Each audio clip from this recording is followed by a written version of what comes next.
السلام عليكم ومرحبا بجميع المتابعين الكرام على هذا الحساب هذا. واليوم غادي نهضروا ان شاء الله على الدفعه ديال شهر 5، الدفعه ديال ماي او الدفعه السادسه من الدعم الاجتماعي المباشر. قبل ما ندخلوا في الموضوع ما تنساوش تابوناو عندي في هذا الحساب هذا، خليوا لي واحد جيم لا فيديو اللي عجبتكم، بارطاجوا الفيديو مع الناس اللي كتعرفوهم اللي يمكن يستافدوا من هذه المعلومات هذو، اللي عنده شي اضافه ولا شي تعليق ولا سؤال يخليه لتحت في التعليقات. اذا اول حاجه غادي نهضروا عليها كما قلنا هي الدفعه ديال شهر ماي او الدفعه السادسه. اذا كما كنعرفوا فاحنا دابا وصلنا في الدعم الاجتماعي للدفعه السادسه. كانت الدفعه الاولى كانت في شهر 12 ودابا حنا الحمد لله راه في شهر ماي. الاغلبيه ديال الناس راه باقي عندهم الدعم.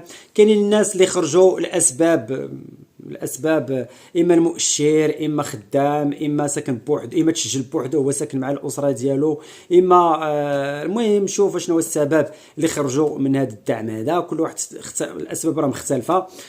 غادي نذكروها في الاخر ديال الفيديو. اللي بغيت نهضر عليه في هذه الدفعه هذه ان راه كاينين دابا الفلوس في المنصه ديال الدعم الاجتماعي.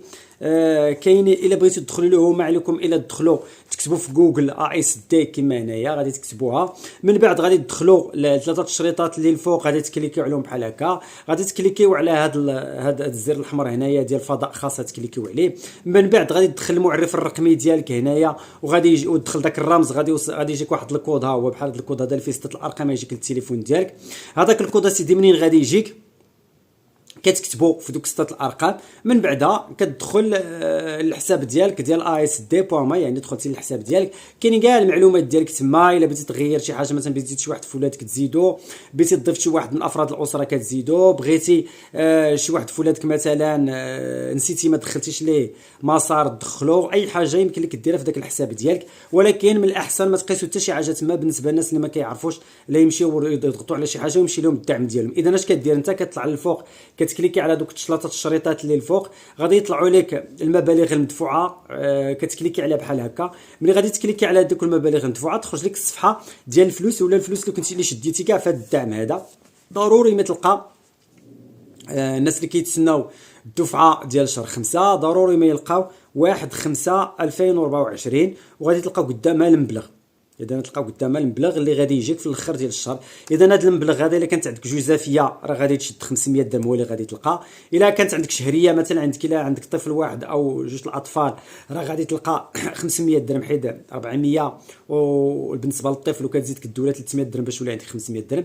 كانوا عندك جوج ولاد غادي تولي عندك 400 درهم كتزيد كدوله 200 درهم. تزيد كدوله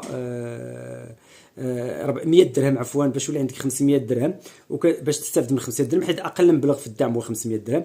ولا كانوا عندك اكثر من جوج دراري عندك مثلا 3 راه غادي تستافد من 600 درهم حيت 200 درهم على كل طفل. كانوا عندك 4 دراري كتشد على الثلاثه الاولين 600 درهم زائد الطفل الاخر كتشد عليه غير 36 درهم، هي 636 درهم بالنسبه للمنحه الشهريه. اذا غادي تلقى هذه المنحه الفلوس اللي قلنا وغادي تلقاو قدامهم 1/5/2024.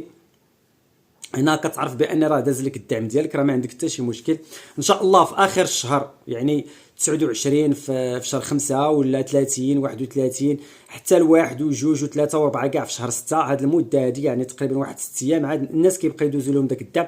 كل واحد وزهرو امتى كيدوز ليه الدعم على حساب فين ساكن وعلى حساب الوكاله اللي فاتح فيها الحساب ديالو. اذا اما غادي كما قلنا غادي تخلص في 29، اما 30، اما 31، اما واحد في شهر 5، اما جوج في شهر 5، اما واحد في شهر 6 ولا جوج في شهر 6 ولا 3 في شهر 6، يعني الشهر الموالي شهر يونيو اللي غادي يدخل من بعد. اذا بالنسبه لوكالات القرب، دوك وكالات القرب المعتمده وفا كاش، كاش بلوس، بريد كاش، ضمان كاش، شعبي كاش، هما راه كثار. المهم كنحاول نقولهم كاملين باش ما نتسماش كندير الاشاره شي وحدين. هادو راه كتدي معاك التليفون ديالك ولا كارت ناسيونال لان واحد الكود كيجيك للتليفون ديالك باش كتشد الفلوس. بالنسبه الوكالات البنكيه الاخرى دوك الوكالات الكبيره اللي كنعرفوهم حنايا هادو كتدي معاك غير لا كارت ناسيونال ديالك وكتسحب الفلوس ديالك، ولا عندك البطاقه ديال الكيشي يعني ديك لا كارت كيشي لا كارت اوتوماتيك ديال الكيشي اوتوماتيك راه كتسحب من الكيشي بلا ما تدخل عندهم لداخل لاجونس. اذا كتسحب من برا وكتيري الفلوس ديالك. اذا هادشي اللي كاين بالنسبه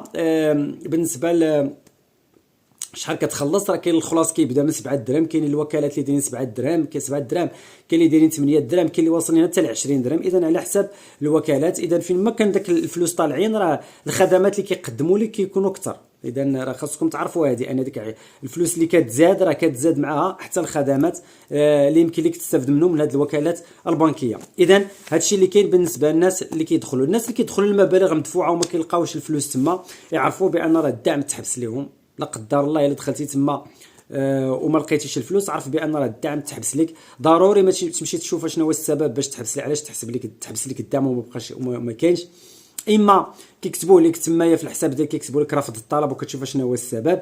ما كتبينوش لك تما، كتتصل بهم. دوك الارقام راه غادي تلقاوهم هنا في صندوق الوصف لتحت، غادي تشوف دوك الارقام، اتصل بهم وسولهم علاش تحبس لك الدعم، وما غادي يقولوا لك علاش. اولا كدير شكايه، اولا كدير تظلم ديالك. راه كاينه شكايه لتحت في المنصه، وكاين تظلم حدا المبالغ المدفوعه. كما دخلتي للمبالغ المدفوعه كتلقى تما التظلم، كتكتب المعرف الرقمي ديالك، البريد الالكتروني، وكتكتب التظلم ديالك انك تقطع عليك الدعم وما عرفتيش علاش، وهما راه غادي يجاوبوك.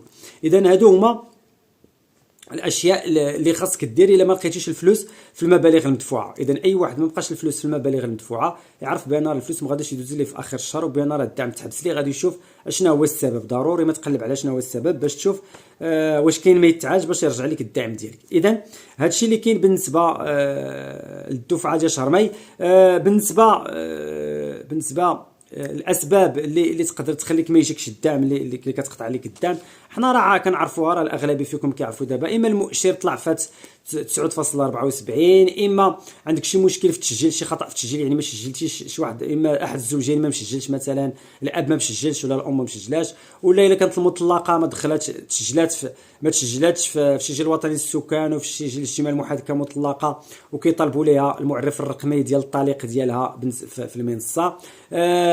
ثم شنو هما اشياء اخرى بالنسبه للارامل، الا عندهم شي مشكل مثلا في التسجيل ما داروش يتيم، مثلا الا مازال ما داز 12 شهر على اخر تصريح بك في لاسينيسيس، راه حتى هذه راه كتقطع عليك الدعم. اذا الا حبستي الخدمه في شي شركه وتحبس لاسينيسيس، راه خاص دوز 12 شهر، يعني خاصو يدوز عام على اخر ديكلاراسيون في لاسينيسيس باش يمكن لك تستافد من الدعم.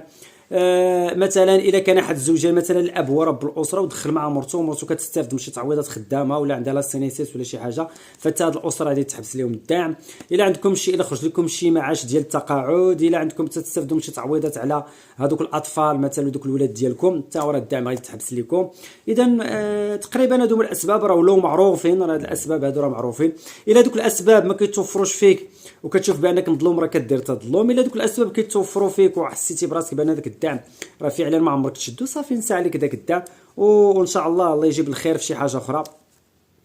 هادشي اللي كاين بالنسبه لهاد الدفعه ديال شهر 5. اذا هادشي اللي كاين، ما عليكم الا تدخلوا المنصه ديالكم. تنأكد الناس اللي كيعرفوا، اللي ما كيعرفش ما يدخلش، لا يمشي يدير شي كارثه ولا يدير شي خطا ويقطع على راسو الدعم. وياكم تدخلوا الا ما كتعرفوش تدخلوا، اللي كيعرف يدخل وكيعرف يتعامل مع داك الشيء يدخل، اللي ما كيعرفش يعطي باتساع لهاد الشيء هذا ويمشي للبنكه ولا ديك الوكاله اللي قري الوكالات القرب، ويمشي يشوف واش داز ليه الدعم ولا لا. اذا كنتمنى ان وصلت لكم المعلومه على هذا الموضوع ديال اليوم. خليو لي واحد جيم، بارطاجيو الفيديو، تابوناو عندي في هذا الحساب هذا، واللي عنده شي سؤال ولا تعليق ولا اضافه ولا شي يحكي يعاود لنا على الدعم ديالو ولا امو ديالو، يكتبوا لنا لتحت باش نستافدوا معاه، والله يوفق الجميع.